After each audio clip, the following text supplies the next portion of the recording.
आज का टॉपिक है आपका पुष्प। ठीक है, पुष्प है क्या? तो पुष्प क्या है? पुष्प पादप का या पुष्प पादप का जनन अंग। ठीक है, और पुष्प कितने प्रकार होते हैं जनन अंगों के आधार पर? तो पुष्प दो प्रकार के होते हैं, एक लिंगी पुष्प और द्विलिंगी पुष्प। एक लिंगी पुष्प वह पुष्प कहलाता है जिसमें एक ही जनन अंग उपस्थित हो। स्त्रीकेसर या पुंकेसर दोनों में से एक ही उपस्थित होगा, उसे बोलेंगे एक लिंगी पुष्प। जैसे मक्का का पुष्प एक लिंगी पुष्प होता है, पपीते का पुष्प एक लिंगी पुष्प होता है। ठीक है, और द्विलिंगी पुष्प ऐसे पुष्प जिसमें दोनों जनन अंग उपस्थित हो, स्त्रीकेसर भी होगा और पुंकेसर भी होगा, उसे क्या बोलेंगे? द्विलिंगी पुष्प। ठीक है, अब आगे बात करें पुष्प के भाग। पुष्प के भाग तो मुख्य पुष्प के चार भाग होते हैं। कितने? चार। बाह्य दल, दल, स्त्रीकेसर और पुंकेसर। ठीक है, अब ये आपके पास पुष्प मौजूद है ना? दो तीन पुष्प है, और आप जिसे हाथ में पकड़ते हो ना, जिसे अपन हाथ में पकड़ते हैं, ये होता है पुष्प वृंत। क्या होता है ये? पुष्प वृंत। पर इससे थोड़ा ऊपर जाए तो आगे ये आपको हरा हरा दिख रहा है, ये हरे हरे जो दिख रहे हैं हरे कलर के, ये क्या है? ये है बाह्य दल। और बाह्य दल का काम क्या होता है? बाह्य दल का काम होता है पुष्प की कलिका अवस्था में सुरक्षा करना। क्या काम होता है? पुष्प की कलिका अवस्था में सुरक्षा करना। आप सब ने देखा होगा जब ये फूल खिलता नहीं है, जब खिला नहीं रहता है, तो इसके ऊपर ये जो ये वाला है ना, बाह्य दल को पूरा ऐसे बंद करके रखता है ना। ये जो बाह्य दल है वो पूर्ण रूप से ऐसे रहेगा, इसके ऊपर ऐसे रहेगा ना। तो क्या करता है बाह्य दल? पुष्प की कलिका अवस्था में सुरक्षा करता है। ठीक है, इसका काम खत्म। मतलब इसका क्या काम होता है? पुष्प का कलिका अवस्था में सुरक्षा करना। और कलर कैसा होता है? तो हरा होता है। ठीक है, अब आपका ये जो दिख रहे हैं रंगीन रंगीन से, सुंदर से, ये कौन है? ये है दल। और इनका ये जरूरी नहीं है लाल हो सकते हैं, पीले, सफेद, है ना, बहुत रंगीन होते हैं। तो दल कैसे होते हैं? रंग में रंगीन होते हैं। और इनका काम क्या होता है? तो इसका काम होता है पुष्प को सुंदर बनाना, आकर्षित बनाना, और इसे देख करके भंवरे, कीट वगैरह इसकी ओर आकर्षित होते हैं। तो ये आकर्षित करने का काम करता है कौन? बाह्य दल। ठीक है, दो का काम कंप्लीट, मतलब दो क्लियर। इसके बाद आता है स्त्रीकेसर और पुंकेसर। स्त्रीकेसर और पुंकेसर दोनों कैसे अंग है? जनन अंग। स्त्रीकेसर और पुंकेसर जनन अंग है। ये तो नर जनन अंग है ना भाई? नर। और स्त्रीकेसर क्या है? मादा जनन अंग। स्त्रीकेसर मादा जनन अंग है और पुंकेसर नर जनन अंग है। अब स्त्रीकेसर के वापस तीन भाग होते हैं। कितने? तीन भाग होते हैं, वर्तिकाग्र, वर्तिका और अंडाशय। वर्तिकाग्र और अंडाशय। वर्तिकाग्र सबसे ऊपर होता है, फिर मध्य में जो नली होती है वो होता है वर्तिका। फिर ऊंचे नीचे थोड़ा सा खुला हुआ ऊपरा सा भाग होता है, उसे कहते हैं अंडाशय। अंडाशय के अंदर होते हैं अंड, और वर्तिकाग्र के अंदर पराग नलिका होती है। उस पराग नलिका से ही परागकण अंडाशय तक पहुंचता है। अब आपको दिखाते हैं पुष्प खोल। देखिए ये क्या है? पुष्प ब्रेन। ये क्या है? बाह्य दल। ये क्या है? दल।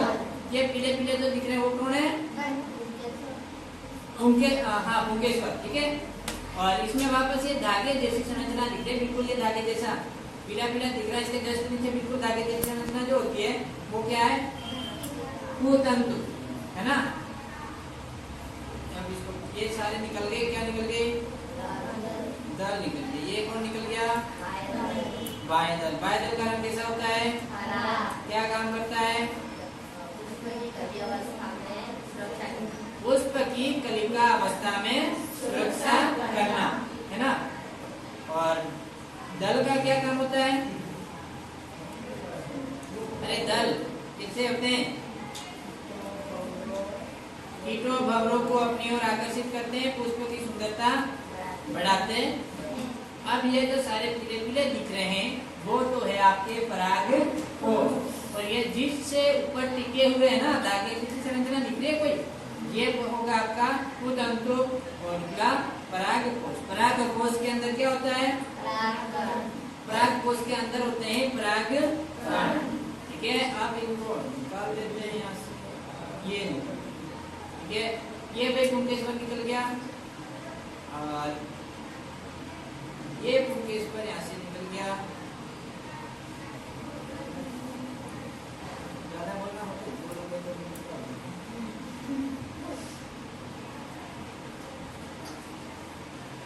आजा आजा आजा आजा।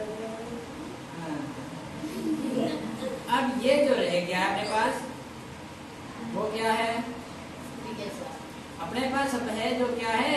स्त्री केसर। स्त्री केसर क्या है? मादा जननन। पुष्प का मादा जननन कौन सा है? स्त्री केसर। पुष्प का मादा जननन है स्त्री केसर। स्त्री केसर के कितने भाग होते हैं? 3। स्त्री केसर के 3 भाग।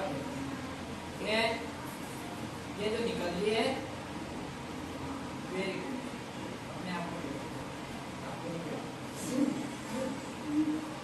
ये निकल है ना। अब यहाँ से ऊपर है ना, इतना क्या है? ये क्या है? अंडाशय। ये क्या है? वर्तिका। और सबसे आगे वाला वर्तिकाग्र। ठीक है, पराग कणों का वर्तिकाग्र तक पहुंचना क्या कहलाता है? परागण कहलाता है। पराग कणों का वर्तिकाग्र तक पहुंचना क्या कहलाता है? परागण कहलाता है। ठीक है, और नर युग्मक पराग कण मादा युग्मक अंडक का संलयन की क्रिया को क्या कहते हैं? निषेचन। निषेचन की क्रिया के दौरान क्या बनता है?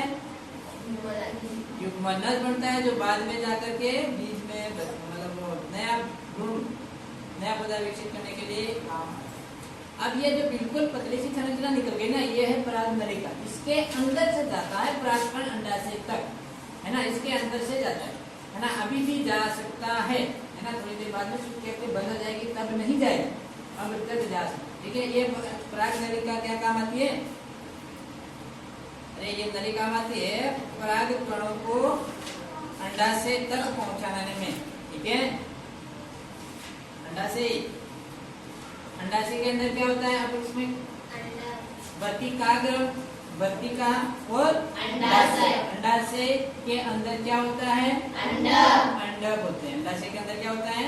अंडक। अंडक अंडाशय किसमें विकसित होता है? बाद में किसमें? फल में विकसित होता है। कौन? अंडाशय फल में विकसित होता। अंडक या बीजांड किसमें विकसित होते हैं? बीज में बदल सकते। ठीक है, अब ब्लड से काटे कोई। हाँ, ये एक दो परागकण दिख रहा है, परागकण के अंडक दिख रहे है ना, छोटे छोटे होते हैं, दूर से तो नहीं। आप सबने मेरे भी देख सके है ना। ये और देख ले, किसी को दिखा रहा है ना, इसमें छोटे छोटे वाइट से दिखते हैं। ठीक है, आप लोग भी देख लो है ना, सबको दे देना, इसमें वाइट से दिख रहे हैं। नहीं दिखे तो मुझे बोलना, मैं दिखाऊंगा, है ना। धीरे से कटाएगा। ठीक है, अब अपना टॉपिक अगला चेंज हो जाता है। ठीक है, अगला तो अब तो अपन अब तक क्या पढ़ रहे थे? अपन पुष्प या पुष्प के भाग। ठीक है, अगला है अपना जो परागण है ना, परागण। अगला टॉपिक है आपका परागण। तो परागण क्या होता है वो देखते हैं। परागण क्या होता है? पराग कणों का परागकोश से वर्तिकाग्र तक पहुंचना क्या कहलाता है? परागण कहलाता है। परागकण मादा नर युग्मक है, सॉरी नर युग्मक है परागकण, और मादा युग्मक है बीजांड, है ना। परागकणों का वर्तिकाग्र तक पहुंचने की क्रिया को कहते हैं परागण। परागण 2 प्रकार का होता है। कितने प्रकार का होता है? 2 प्रकार का होता है। जब इस वाले पुष्प से परागकण किसी पुष्प की वर्तिकाग्र पर जाएगा, है ना, तो उसे बोलेंगे सब परागण। क्या बोलेंगे उसे? सब परागण। मतलब एक ही पुष्प में परागण होता है है ना। एक ही पुष्प में परागण होता है, उसी पुष्प के परागकोश से उसी पुष्प की वर्तिकाग्र पर परागकण जाता है तो उसे कहते हैं स्वपरागण।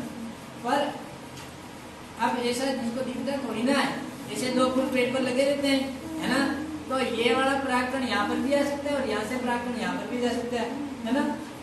ऐसा भी तो हो सकता है भाई, यहाँ इस पुष्प का परागकण यहाँ जा सकता है, इस पुष्प का परागकण यहाँ आ सकता है। तो इस वाले पुष्प का परागकण अगर इस वाले पुष्प के वर्तिकाग्र पर आएगा तो वो कौन सा परागण होगा? पर परागण होगा। कौन सा होगा? पर परागण। और इसी पुष्प का वर्तिकाग्र से पर इसी पुष्प के परागकोश से परागकण आएगा तो उसे कौन सा परागण कहेंगे? परागण। सब परागण कहेंगे। और इससे यहाँ जाएगा तो पर परागण